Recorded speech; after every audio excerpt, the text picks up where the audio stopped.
Hello and welcome back to video classes by Konnur English Medium School. Let's continue with the Mauritius lesson from where we left off.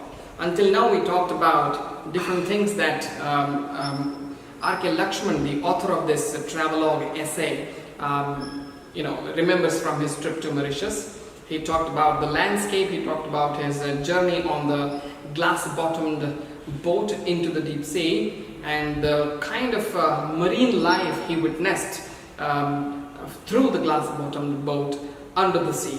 So all that, and after that it's time for R.K. Lakshman to pack up and go back to India. So what else does he have to tell us about Mauritius now that he is preparing to leave?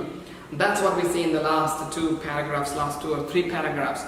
So we are going to start from paragraph number 17. All of a sudden, standing out against the darkness, a school of fish. So this is just a bit of revision of the previous discussion.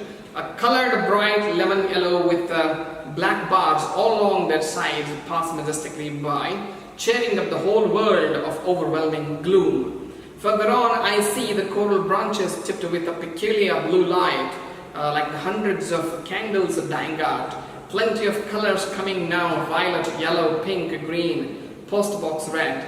Fishes with hideous spikes all over their body. Fishes with the tails, fishes with the battered faces, all of them with the damned look of condemned souls crisscross our path on a weird twilight against a nightmarish landscape. So this is how he concludes describing the experience he had in that glass-bottomed boat, talking about different kinds of fish. We did that. Then, fastening my seat belt, preparing for my return flight, I vaguely think of the future of Mauritius. Now he is preparing to leave. He has packed up his suitcase. Yes, he and his wife. So they have boarded an aircraft back to India. So and then on the return flight, he's still thinking about the place that he just saw, he visited, the people he met. So he is thinking of Mauritius on the return flight back to India. So will it be able to preserve its pristine charm? There is one question that is bothering him. Will Mauritius continue to be as beautiful as it is now? Will it retain its charm? Will it retain its attractiveness? Will it retain its beauty? Why is he bothered about that? Why is he worried that the Mauritius might not be such a beautiful place in a few years down the line? Why is he worried? Let's see. It has no population problem now with its 850,000 people, that is 850,000 people, evenly spread over. So he explains what is bothering him, why that question has arisen in his mind. He says right now everything looks perfect in Mauritius because the island has only 850,000 population. Now remember, this was written a long time ago. So Mauritius population has increased over a period of time. So currently it's a lot more than 850,000. But this is the number, this is the figure that existed when R.K. Lakshman visited the place. So let's talk about from his viewpoint itself. Let's not talk about the present day population. Let's stick to his ideas and views. So 850,000 is not a big population for Mauritius for that time, for that point of time. And this population has evenly spread out. It's not concentrated in one place. You see, the problem with the population is that if it gets concentrated, that is, if a lot of people live in one small place, then there will be a problem. There will be problem of water supply, there will be problem of infrastructure like roads, hospitals, facilities, and also resources and employment, right? So when a lot of people get concentrated like they have in big cities in India like Mumbai or Bengaluru, so these are overbrimming with population, our cities. But Mauritius, as R.K. Lakshman saw during his visit, it had 850,000 people evenly spread all over the island. So there was not a big population, and whatever population there was, it was not concentrated in one area or one particular town or city. So there is hardly any unemployment question yet. There is hardly any unemployment question yet. What does that mean? That means people are not worried about jobs because everybody has something to do. Everybody has a job to do. Why? Because of the small population which is evenly spread out all over the island nation. So people seem to live fairly well at all levels. So with whatever income they have, yes, at all levels of income, people are fairly happy. Nobody is complaining. All their basic needs are met, and they are living a very good life, a comfortable life at all levels, right? He says at all levels. The government is aware. The government is aware of all these advantages, but seems to feel a certain nervousness about an economy so dependent, basically on a single commodity, sugar. The government knows that it's doing a fine job, that people are happy, it's kept the people happy, provided all the basic facilities, and there is no employment issue as well. But the government is little worried, it's little nervous, because it knows that the economy of Mauritius depends completely on one commodity, that is sugar, right? We talked about how everywhere in Mauritius you see sugarcane fields. That is their primary product, and in fact that is their only crop that they grow there. So it's like the entire economy depends on that crop and the commodity it produces, which is sugarcane. Which is sugar. So sugarcane and sugar alone cannot sustain an economy, a growing economy. So eventually the government will have to think of, consider some other options. You cannot depend on one commodity forever. So they know that, they are a little worried about that. The government is a little worried about that. So it is eager to have foreign entrepreneurs start their industries here. That means the government is considering opening Mauritius doors to foreign investors. And what does that mean? Well, opening doors to foreign investors means you will invite business people, big companies, corporate organizations from different parts of the world to come and start industries in your place. So like we have done globalization here in India, you see all big companies of other countries, they have come and set up manufacturing units here. Production happens on this soil itself. So they manufacture products here and then sell it here. So this way we have encouraged investment. This is called encouraging foreign investment on our land, which is good. It kind of helps the economy to grow, but it has its own problems, right?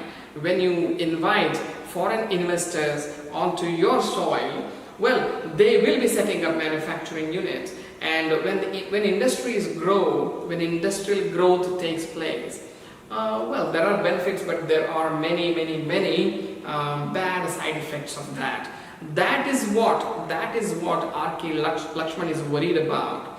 He is worried because if the industrial growth starts happening in Mauritius, Mauritius will no longer be the beautiful island nation that it is now. It is now in the sense, it is when R.K. Lakshman is visiting.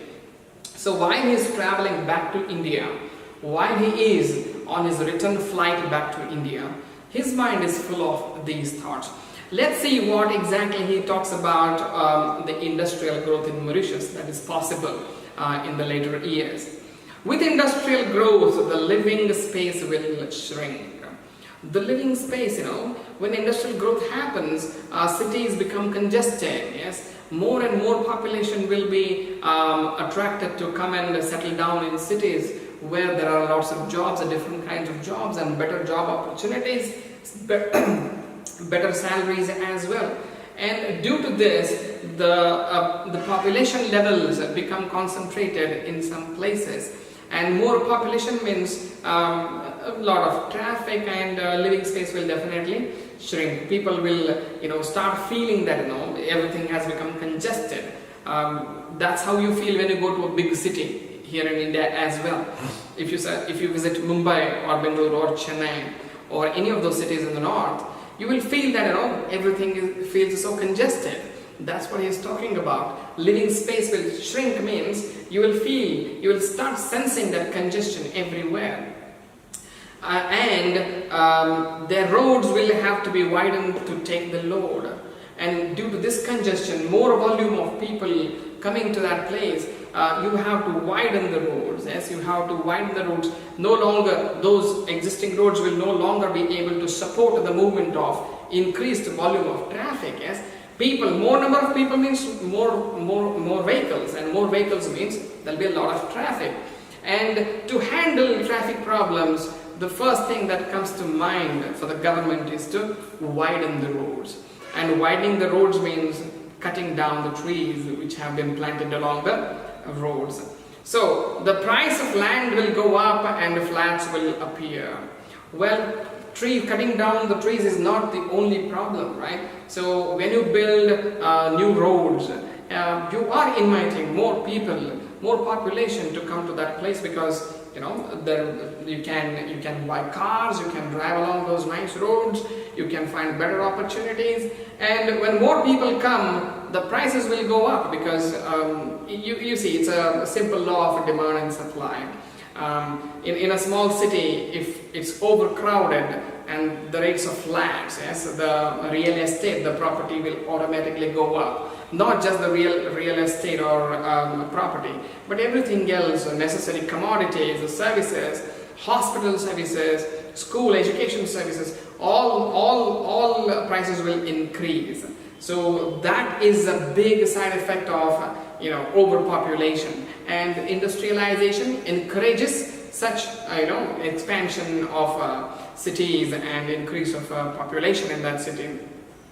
The price of land will go up and flats will appear. Cost of living, pollution, unemployment, slums, taxation, controls, all these thoughts come to me from force of a habit. So because he lived in Mumbai, R.K. Lakshman, he knows what city life is about and how people struggle to fit into such congested atmospheres in environments, how they struggle for their life. Even those who have good incomes, even though they struggle because of pollution and slums existing, all that. So these problems will rear their heads in a beautiful place like Mauritius too, if the government encourages industrialization, if the government opens Mauritius gates, right, to foreign investors. If industrialization happens, then all these problems will follow industrialization. This is why R.K. Lakshman is worried, because he had a wonderful experience in Mauritius, visiting people. He admired their relaxed mentalities, how friendly they were, and all that. He's so impressed about that. He doesn't want Mauritius to lose that charm. So that is why he's considering all these things while he's on the return flight to India. Okay, so an enlightened people can, of course, guide themselves away from all such evils and still preserve this paradise on earth. So Mauritius is like a heaven on earth. It's a paradise on earth. Such a wonderful place. But he hopes that even if the industrialization takes place, people of Mauritius are wise people.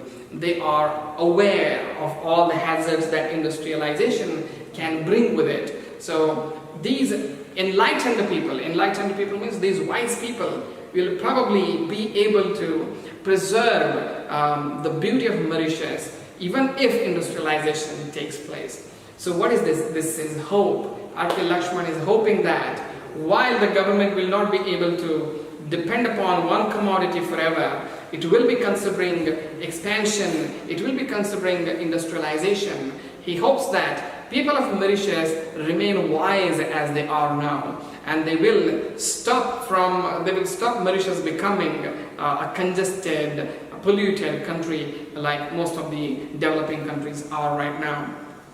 I turn hopefully to the window for clouds to entertain me, but the sun has set, it is dark outside, and I shall be in India in few hours. So he looks out of the window again because he doesn't want these thoughts to bother him much. He just hopes that people of Mauritius will not give up their efforts to just industrialize and then attain development and then let go of the beauty of their beautiful island nation. He just hopes that they will retain the beauty of the island nation.